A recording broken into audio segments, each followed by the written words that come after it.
Say, hi guys, welcome back to my channel.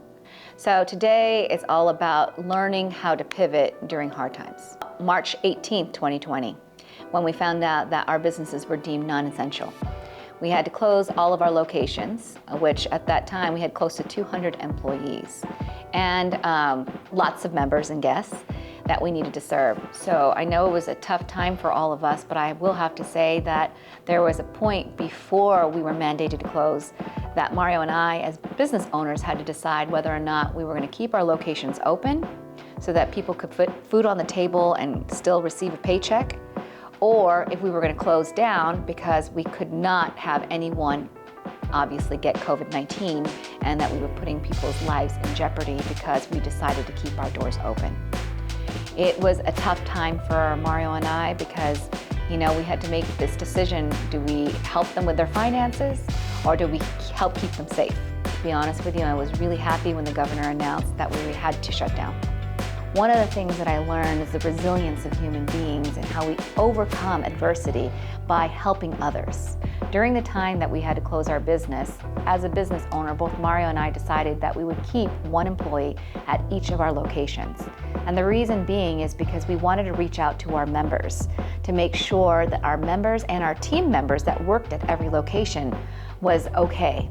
And at that time, these were some tough calls that we had to make. I remember being selective in the people that we chose to go work and make those calls because they were very sensitive calls. On the other end, we were trying to do something good to reach out to our members to find out how they're doing, find out if they needed anything, and see if that we could be of any help. And we would hear responses like, I just lost my job. My husband just lost his job. Not sure how we're going to be able to feed our 3 kids. People losing their loved ones unexpectedly. Those were the hardest ones. And I remember one particular call, and it was a call that we got probably weeks before we knew we were about to reopen our doors. And what I found when this call was that I was meant to take and receive this call. It was a nurse on the other end who basically praised me for making the judgment call to have an employee at each of our locations and to reach out to the members because she knew that we didn't have to do this. She knew that we didn't need to be open. But the fact of the matter is, the fact that we were business owners that made the decision and team members wanting to actually reach out and touch someone through the phone and see what they could do was amazing to her. She said to me, this is what we're doing as nurses. We're making sure that we call all of the senior citizens to make sure that they don't have to leave their homes for anything. It's a scary world out there, and we don't really need anyone else to feel any more fear than they already do. So she says, I commend you, and this is the reason why Vegas is strong, because of people like you that take the time out of your schedule to, give back and to care. I wanted to know what was going on out there in our communities. So after that call, I had an aha moment, and I said to myself, we need to do something. What can we do to give back to these nurses who are obviously putting their lives in danger by serving the community to keep them alive and strong, as well as jeopardizing their own families' lives by coming home.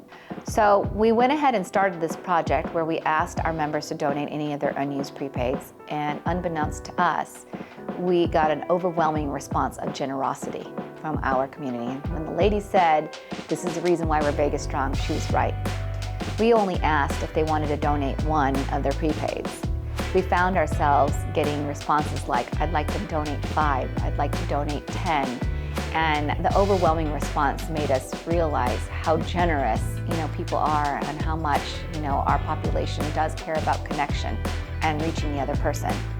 In 1 month's time, we were able to raise over $140,000 worth of services, which equated to 1,200 donations for our nurses to receive, a 1-hour health and wellness from Massage Envy and from them. And so it really shows that as business owners, we can create something out of nothing.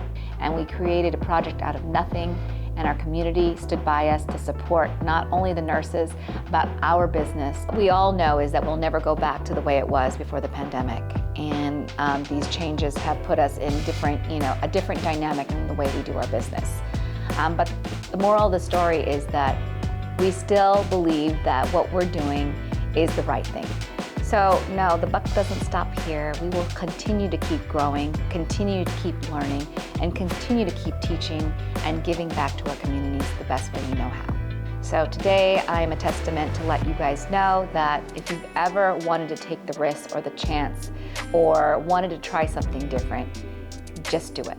It is absolutely imperative that you just start.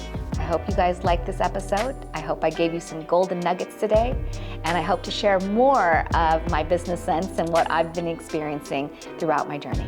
Thank you so much. Until next time, bye.